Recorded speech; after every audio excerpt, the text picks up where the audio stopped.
pagi anak-anak semuanya. Bagaimana kabar kalian hari ini? Oke, sebelumnya kita absen terlebih dahulu ya.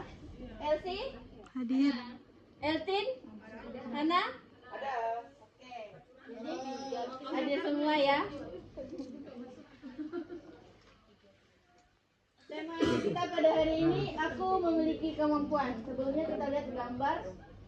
Nah, Ibu ingin bertanya nih, kira-kira menurut anak-anak semuanya yang anak-anak pahami, gambar di depan ini gambar apa?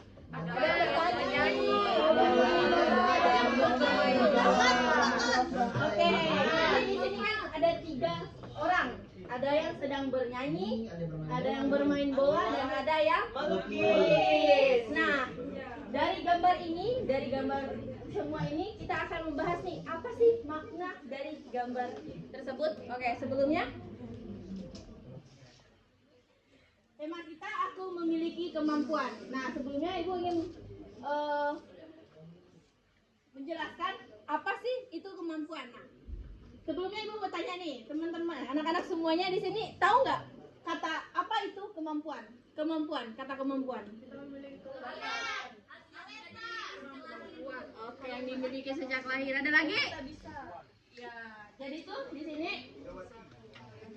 Nah, apa itu kemampuan? Kemampuan adalah kekuatan, potensi, bakat atau kesanggupan yang ada dalam diri seseorang untuk melakukan sesuatu.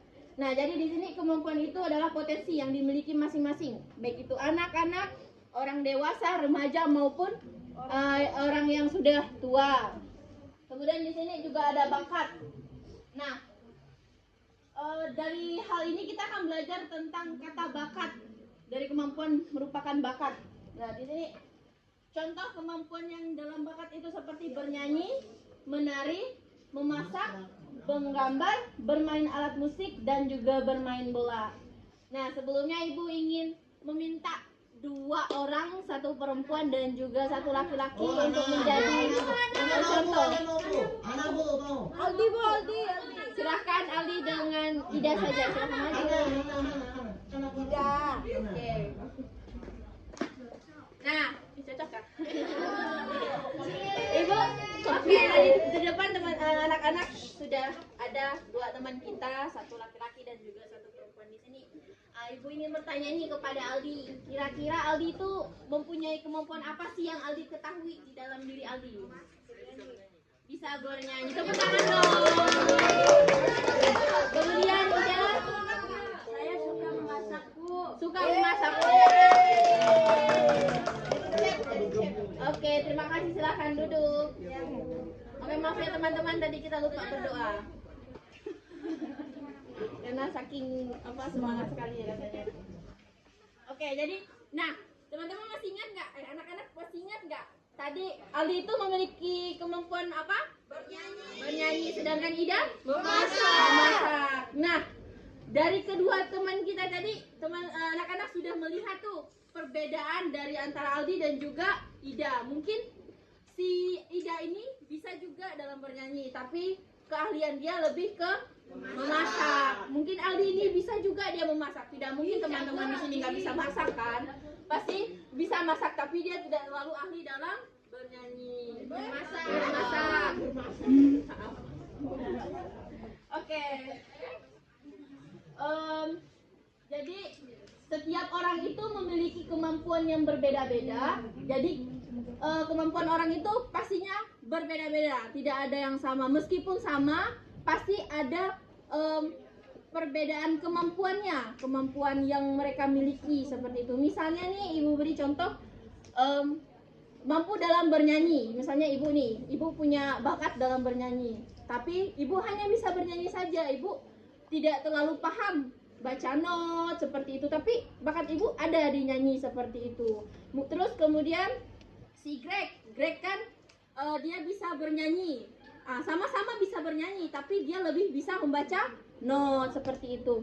Kemudian kita harus menghargai kemampuan orang lain. Nah, di sini teman-teman ada nggak yang saling membuli? Ada. Oke, jadi teman-teman di sini kita itu wajib menghargai kemampuan orang lain. Bayangkan kalau misalnya nih anak-anak semuanya dibully oleh teman kita sendiri kayak, ih suara kamu jelek. Nah, jadi itu gimana sih rasanya? Oh, jangan ngebully Ulan ya teman-teman. Oke, sekarang kita buka kitab suci. Kitab suci di Injil Matius bab 25 ayat 14 sampai dengan 30. Di dalam kitab suci itu menerangkan perumpamaan tentang talenta. Nah, di sini anak-anak semuanya tahu nggak apa itu kata talenta? Talenta, oke. Jadi talenta itu di zamannya Yesus atau dalam Alkitab itu berupa uang atau koin. Nah, seperti itu. Sedangkan yang sekarang kita pahami dalam kitab suci, perumpamaan itu tentang talenta itu tentang bakat yang ada dalam setiap orang. Jadi di dalam Injil Matius bab 25 ayat 14 sampai dengan 30 itu menceritakan ada seorang tuan yang pergi jauh. Sebelum dia pergi, ia mempercayakan uang atau talenta ini tadi kepada 3 hambanya.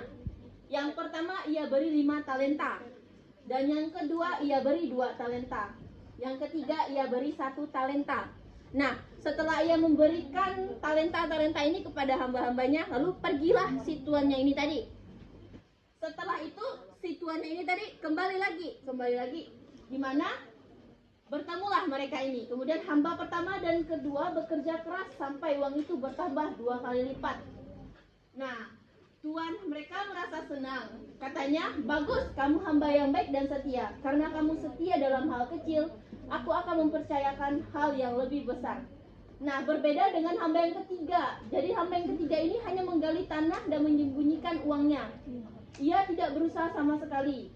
Tuan itu marah dan berkata, hamba yang malas, seharusnya kamu menggunakan apa yang sudah aku berikan. Nah, dalam bacaan ini tadi, dalam Injil Matius ini tadi, itu menerangkan bahwa talenta ini kan dikatakan bakat. Perumpamaan talenta ini berupa bakat yang ada dalam diri kita. Jadi kita harus mencontoh pada hamba pertama dan juga hamba yang kedua, di mana kedua hamba ini tuh bekerja keras untuk mengembangkan apa yang sudah dititipkan kepada mereka. Jadi seperti itulah tugas kita yang sudah memiliki kemampuan yang ada dalam diri kita berupa bakat. Jadi apapun bakat yang kita miliki itu terus kembangkan dan kembangkan. Jangan berhenti atau misalkan jangan disembunyikan seperti pada hamba yang pertama. Pada akhirnya apa? Hamba pertama itu tidak mendapatkan apa-apa, tidak ada bertambah, hanya tetap 1 saja seperti itu. Sedangkan hamba yang pertama dan yang kedua itu bertambah 2 kali lipat. Sebagai contoh misalnya, kita ambil contoh yang tadi ya, tentang bernyanyi seperti itu. Ketika anak-anak punya bakat dalam bernyanyi, jadi anak-anak itu harus mengembangkan bakat yang ada dalam diri teman-teman. Jadi meskipun jangan hanya tahu bernyanyi tapi tidak mau mengembangkannya. Yang awalnya teman-teman itu tidak bisa membaca not, jadi belajarlah agar bakat teman-teman itu bisa semakin berkembang.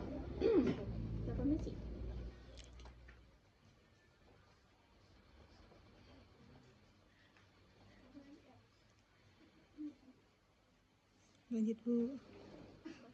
Lanjut. Oke. Jadi untuk tugas, Ibu akan memberikan tugas kepada teman-teman semuanya, di mana tugasnya itu menyebutkan kemampuan yang dimiliki oleh salah satu anggota keluarga di rumah. Jadi di sana nanti di situ tuh teman-teman siapkan 1 kertas, buku, satu kertas aja. Tuliskan salah satu anggota keluarganya, bisa ibu, bisa ayah, bisa adik, kakak, abang, siapapun boleh, tapi 1 anggota keluarga saja. Nanti teman-teman di situ sebutkan, misalkan ayah saya memiliki kemampuan dalam ini. Nah, seperti itu. Bisa? Bisa. Oke. Nah, jadi kesimpulannya, jadi teman-teman, apapun bakat dan kemampuan yang ada dalam diri teman-teman semuanya, jangan hanya dipendam. Jangan bermalas-malasan. Teruslah kembangkan kemampuan bakat yang ada dalam diri teman-teman. Jangan merasa insecure, apalagi misalnya dibully atau seperti apa gitu.